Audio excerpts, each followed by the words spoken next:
Hi, this is Richard. We're doing an intermediate Blender tutorial. We're going to be doing a introduction to particles.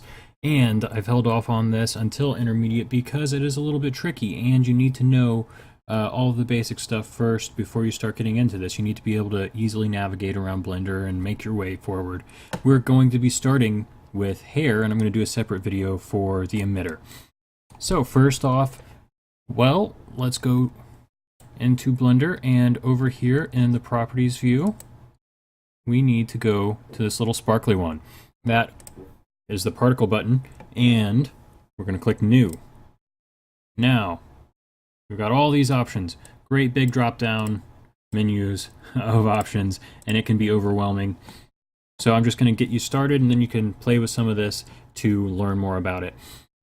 So right here under emitter, let's switch out to hair. Bam, it just exploded with hair, didn't it?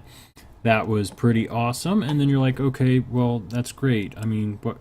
It's not doing anything. I want it to be like human's hair. Let's look at it in the render view. Yeah, it's like rays of sunlight. So, sure, that's a problem, but we're going to get to it. Emission. This is the number of hairs that are going to be on this. Evenly distributed. See, it just doubled it, or 500, it halves it, and it tries to evenly distribute those as best as it can. And then we've got the hair length. Make it super long or really short.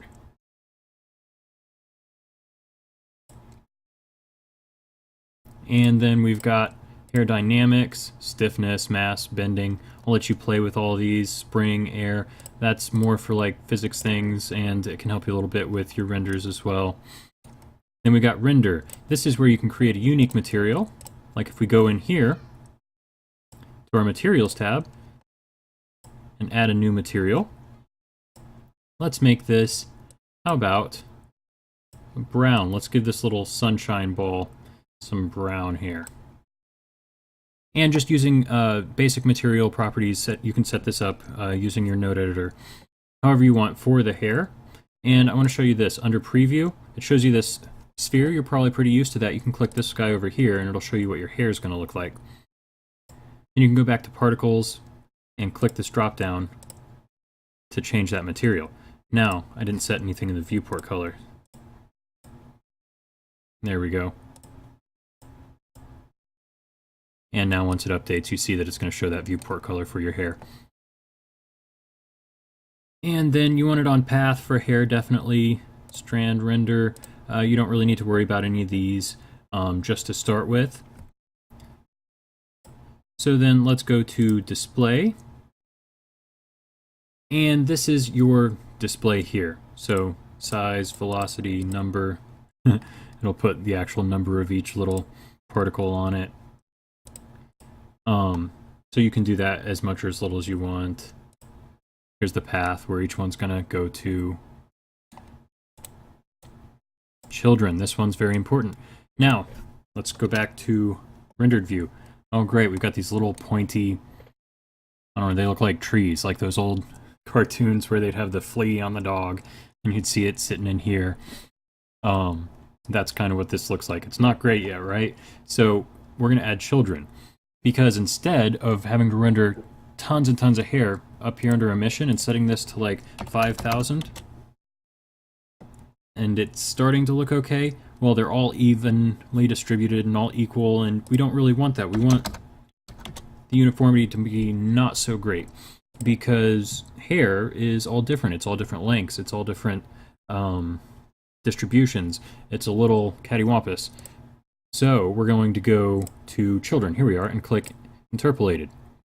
And bam, look at that. It just put a whole bunch of children somewhat randomly around each of those strands that we previously had. And it's going to render 100 for each strand. So if we have 1,000 set under emission times 100, that's going to give us about 100,000 hairs. And this does slow down your render, but not as much as if you put 100,000 up here under emission. And display, it shows 10. So if you set that to 100 as well, you'll get a view of what it's actually going to look like, but it's going to be a lot harder to work with. That's why in these views, you can just leave the display lower, trusting that it's going to fill out and look more realistic when you render it. Just like when you're in 3D view and you do samples, here under render, you go to sampling, and you have this render. That's how many samples you're going to use when it renders. You have this preview. That's how many it's going to show for your preview right here in your 3D view render preview. It's basically the same thing. For your preview, that's your display, you're going to have 10 children per strand, and for your render, you're going to have 100. And that's this difference here. So even though this looks kind of ratty and gross right now, when it renders out, it's going to look like it did when it had this set to 100. It's going to look nice and full like this. A nice full head of hair. And then this is your random seed. You can change this to change up how it randomly disperses those children around the main ones. Sure, that's fine. It's not too big. I mean, if you're going to have two guys sitting side by side and you're going to be staring at their scalps, I guess maybe you might want to mess with that a little bit. It's not too big a deal. But definitely it's this render here is important. And then, you know, just check some of these other things. Now under children, let's show you what these do. Uniform is going to add some kink into your hair. See now how it's kind of wavy? Put it on 0.5. Now it's really crazy wavy. And one problem is that it'll start like bending back into the scalp here. So I just usually put like a little bit on here, maybe 0.2, maybe 0.1, maybe nothing at all. Maybe you want to do it yourself, and I'll show you that here in a minute. So just a little bit of non-uniformity, and then the size of that non-uniformity you can change there under size. Now here under clump, let's change that to 0.1. You can see what that does. It kind of moves them together and away from each other, and it kind of clumps it. You can see here it's a clump, and here, and it's moving it away from here. Let's turn it this way so that it looks a little bit more realistic, because everything does have some clumping, and you can add some shape to that clump as well. There under shape.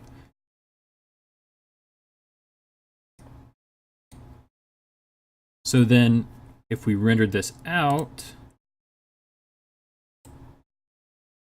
here. Oops, I lost it.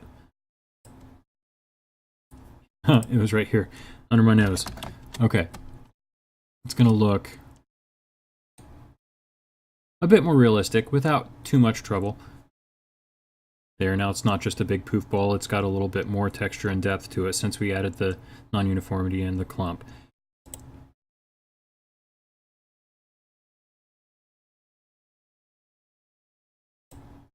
Sorry, I accidentally checked that. Okay, so you can play around with these and see what they do differently. It just affects how those children are generated and displayed. And then field weights for things like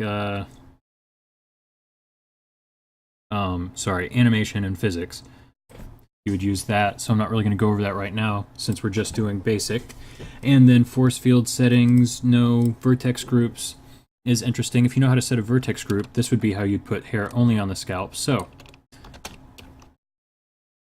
there's all our hair. Let's go to display.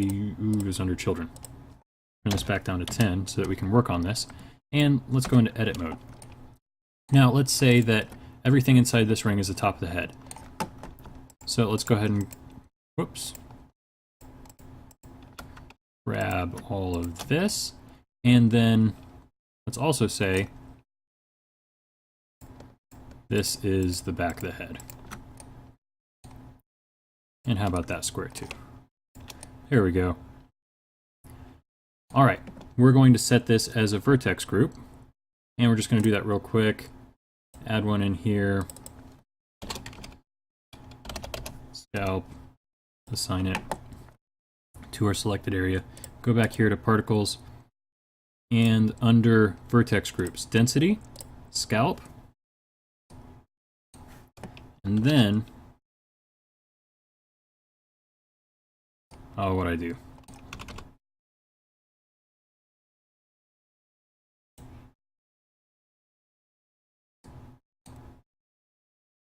There we go.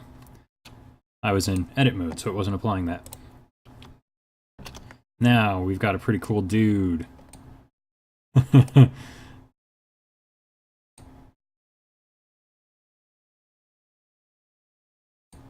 So now we can look at this, and let's go ahead and go to children again and change this to 100 so we can see real quick. All right, isn't that awesome? It's amazing. Turn this back down so it's easier to work with. And that's how you use groups. You can use them for everything from kink to roughness to length to clump. But really quickly, that's how you use that and why it would be important. Definitely that density is going to help you out. Custom properties, textures. This is where you can add a texture to your hair specifically. And then rendering. You can do it as line segments, or you can do it as triangles or curve segments. Curve might be best for hair. That way you quickly get a nicer, more organic look than with line segments, which are going to be kind of kinked. And then here, cycles hair settings. Shape is just going to change the nature of the shape, like how it tapers off, pretty much. As you can see here.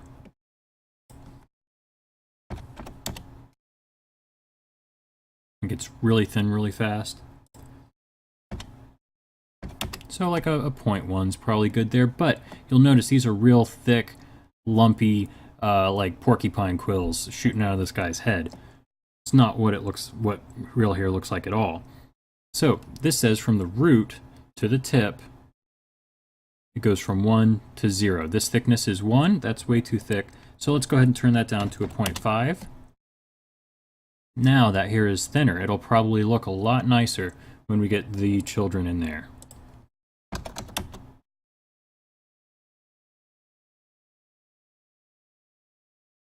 Now isn't that a nice coif atop this little Pac-Man head? So now it looks more realistic. Of course, nobody's hair is going to stand straight on end like this. This dude's about ready to get hit by lightning. Of course, I do like this like mohawk tail thing coming off the back. Isn't that awesome? So, well, that's great. Now we have some hair and everything, but what the heck are we going to do with all this? See, my system's slowing down. Let's turn this back to 10. Children displayed.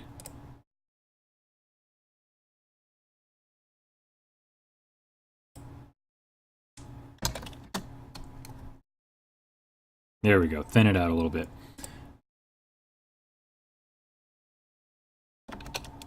Well, just get out of render preview completely. We are going to go somewhere we haven't gone before. We're going to go here to particle edit because we now have a particle system. And just like everything, you can name everything like hair, and then you can name these settings something like hair settings.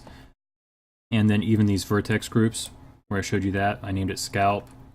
So everything can be named. I suggest you do name it because you might have mustache in here, then you might have chin, and then you might have eyebrows that you want to do each separately. You don't want them all the same length or to work on them at the same time. So name everything. It's best practices to do so. And now we're going to click down here and go to particle edit. And you see all these particles all over. Well, we can now comb. And look, it's going to comb all of this.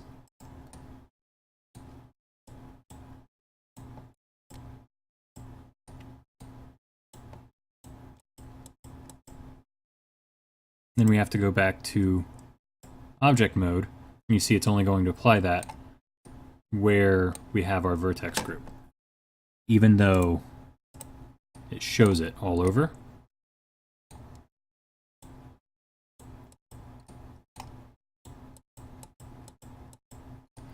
And did you see here how it's kind of pushing that into the scalp on top? So you're going to want to switch between these. And it's kind of pushing that hair into the scalp. We need to do a little bit more around there.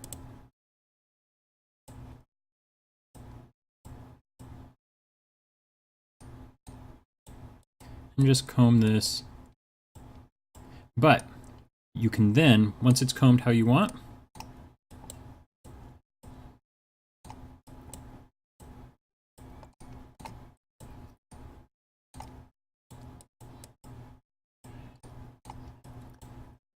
there's these other options. You can do smooth, add more hair in, add more length, or take some length off. There's this puff, which is what we're going to use. We're just going to change the radius like this. We get a nice big radius, and see the radius doesn't change when you zoom in or out. And then this strength, we're going to change to like 0.5. And we're just going to puff the hair up a little bit because we don't want it to lay flat on the head. We're just going to go around a little bit, puff it all back out. And now it's not laying flat in the head. Ooh, right there. That's kind of gross. So we'll just go back into particle edit and puff it up a bit. There we go. Much nicer. And maybe we should comb some of this.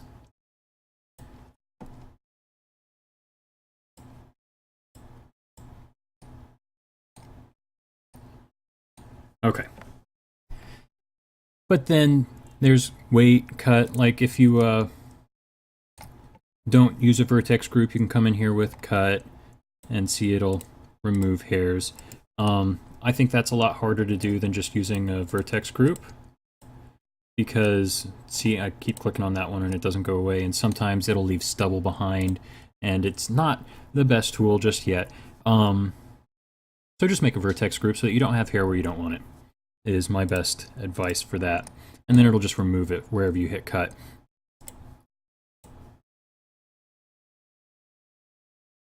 And then, I mean, you just use these smooth, puff, comb to get your hair how you want it.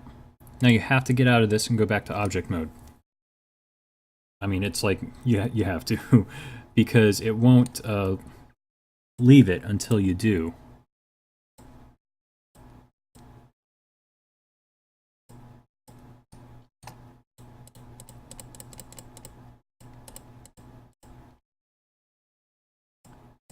And once you're satisfied with it,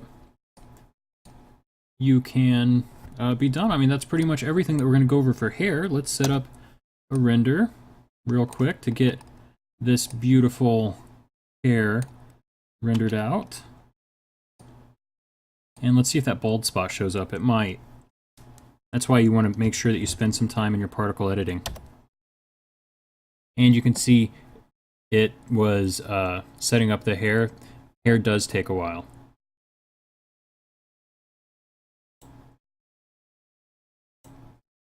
And while that's working, we can talk a little bit about materials for hair. Yeah, see, we got a little bit of a bald spot.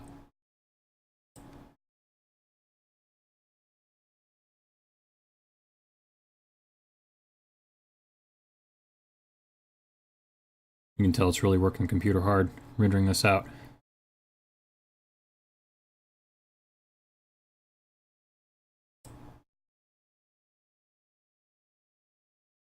And it does. It just takes some resources to do hair, especially if you have a lot of it.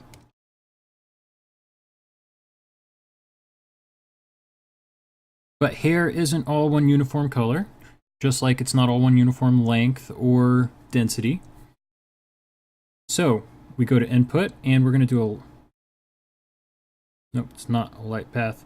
Sorry, went in the wrong place. Oh, moving slow. It's light fall off under color. It's going to let us make... No, it's not. See, this is all moving slow, so it's not letting me look at everything before I say something.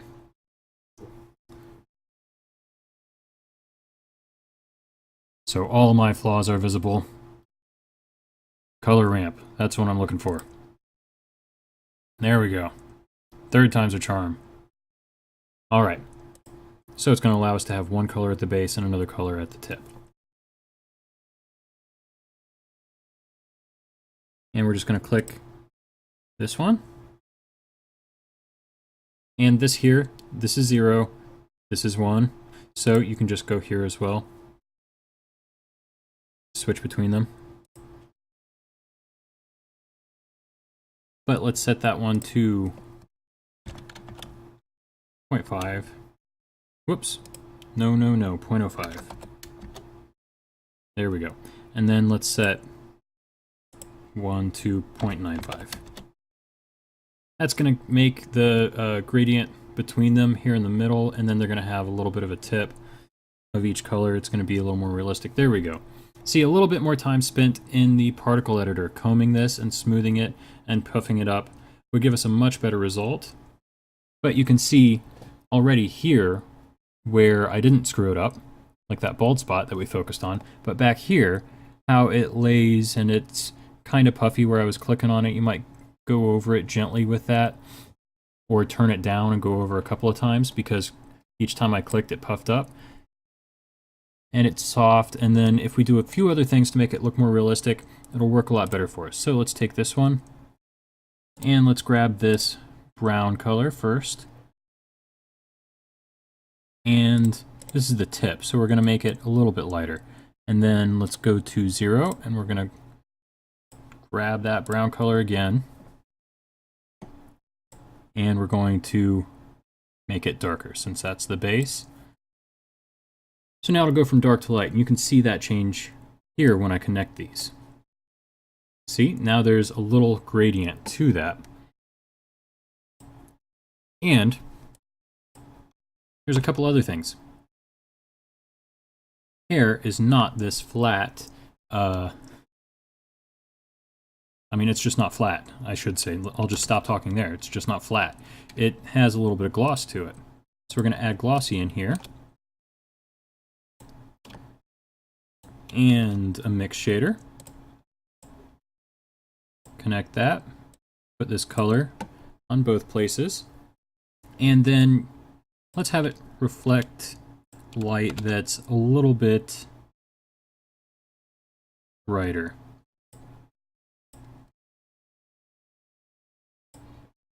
It's going to be